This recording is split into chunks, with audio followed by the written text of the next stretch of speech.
Queridos irmãos, queridas irmãs, essas palavras que acabamos de escutar no Evangelho de hoje são palavras que devem nos tocar no fundo da alma, sobretudo se temos em conta o significado que elas têm na nossa existência.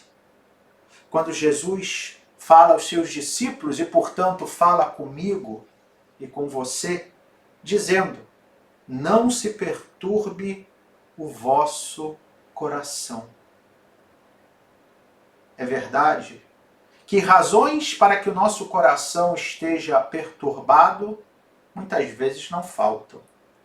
Todos nós, em algum momento da vida, e talvez alguns do que estejam acompanhando esta missa estejam experimentando justamente agora, mas todos, em algum momento, como eu dizia, temos que enfrentar situações que nos deixam angustiados, que fazem com que percamos a tranquilidade, a paz. E diante disso o Senhor nos fala: não se perturbe o vosso coração. Os problemas estão aí. Mas a verdade é que quando temos o coração perturbado, para além do problema que em si mesmo já é uma dificuldade, o coração faz com que tudo seja ainda mais pesado, ainda mais difícil. A angústia nos paralisa, a angústia muitas vezes nos torna incapazes de enfrentar o problema. E o Senhor hoje fala: não se perturbe o vosso coração. E depois diz: já que tendes fé em Deus, tende fé em mim também. E, queridos irmãos, queridas irmãs, depois ele diz que vai preparar um lugar para nós, pois na casa de seu Pai há muitas moradas. Evidentemente, o Senhor não está falando aqui de uma casa material.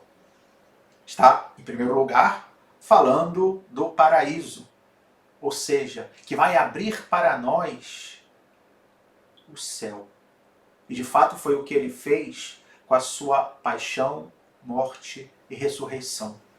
Porém, há um sentido que podemos entender nessas palavras de Jesus, que poderíamos dizer que é mais imediato, que nos toca aqui e agora, não simplesmente na outra vida.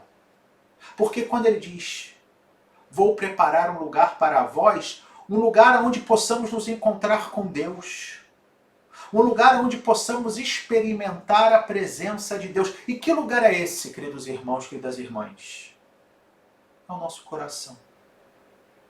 Jesus diz que vai preparar o meu e o seu coração para que possamos encontrar em Deus essa força, essa paz, essa capacidade de enfrentar as adversidades sem ficar perturbado.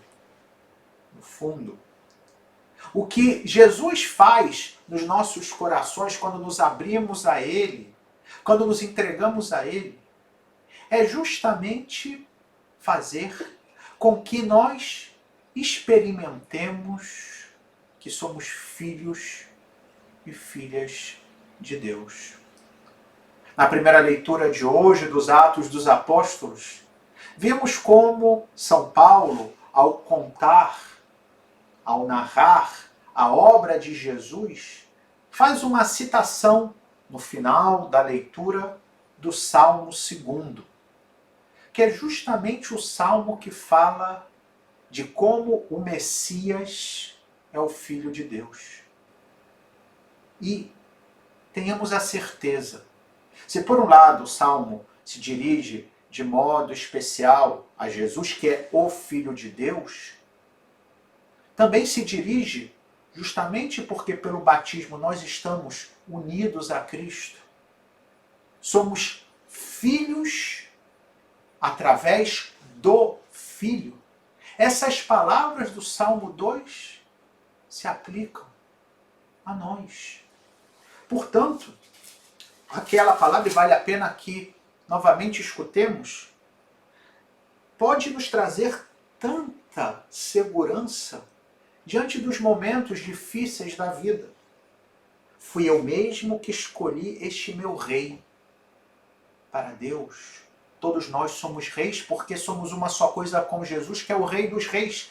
Mas um rei cujo reinado se faz através do serviço, da entrega, do amor, não da opressão, não da tirania, não do domínio. O decreto do Senhor promulgarei. Foi assim que me falou o Senhor Deus, fala comigo e com você. Tu és meu filho, eu hoje te gerei. A cada dia nós somos gerados pelo Pai. A cada dia se renova na nossa vida a graça que faz com que sejamos filhos. E continua o texto do Salmo 2. Podes pedir-me, atenção, que bonito. Podes pedir-me e em resposta eu te darei. Por tua herança, os povos todos e as nações. E há de ser a terra inteira o teu domínio. Com cetro férreo haverás de dominá-los e quebrá-los como vaso de argila. Evidentemente, essas nações que vamos dominar, evidentemente, esse cetro férreo que teremos em mãos, não é o cetro férreo dos governantes deste mundo. Não é o domínio como fazem os poderosos desse mundo, mas é um domínio sobre nós mesmos, sobre os nossos pecados, sobre as nossas fraquezas, sobre tudo aquilo que faz com que nos afastemos de Deus, que percamos essa herança, que é a única herança que importa, que é aquela de sermos filhos e filhas de Deus, de sermos herdeiros do céu, junto com Jesus Cristo. E agora, poderosos, ou seja, continua o Salmo, falando com todos os nossos inimigos. Que inimigo maior que eu e você temos? Senão o nosso orgulho, senão o nosso egoísmo, senão a nossa vaidade, senão a nossa inveja, senão a nossa preguiça, senão a nossa ira, senão a nossa soberba, senão a nossa avareza, senão a nossa luxúria, senão a nossa gula. E o Senhor diz, e agora, poderosos, entendei, soberanos, aprendei esta lição, com temor servir a Deus, render-lhe glória e prestar-lhe homenagem com respeito. Sim, queridos irmãos, queridas irmãs, no Filho de Deus, que nos faz filhos pelo batismo, pela graça, nós seremos vitoriosos. Não somente o nosso coração não vai se perturbar, como Jesus dizia no Evangelho, mas nós experimentaremos aquilo que também ele disse, que ele é o caminho, a verdade e a vida. Ou seja, que com ele nós vamos ter a vida plena, a vida de filhos. Com ele conheceremos a verdade. Que verdade? A verdade da nossa identidade, que Deus nos ama, que Deus não nos deixa sozinhos, que Deus tanto nos amou que enviou o seu Filho para que nós, nele, fôssemos filhos. E sobretudo, ele é o caminho. Ele é aquele que nos aponta a direção em que temos que seguir. E que assim possa ser para cada um de nós, hoje e sempre. Louvado seja nosso Senhor Jesus Cristo, para sempre seja louvado.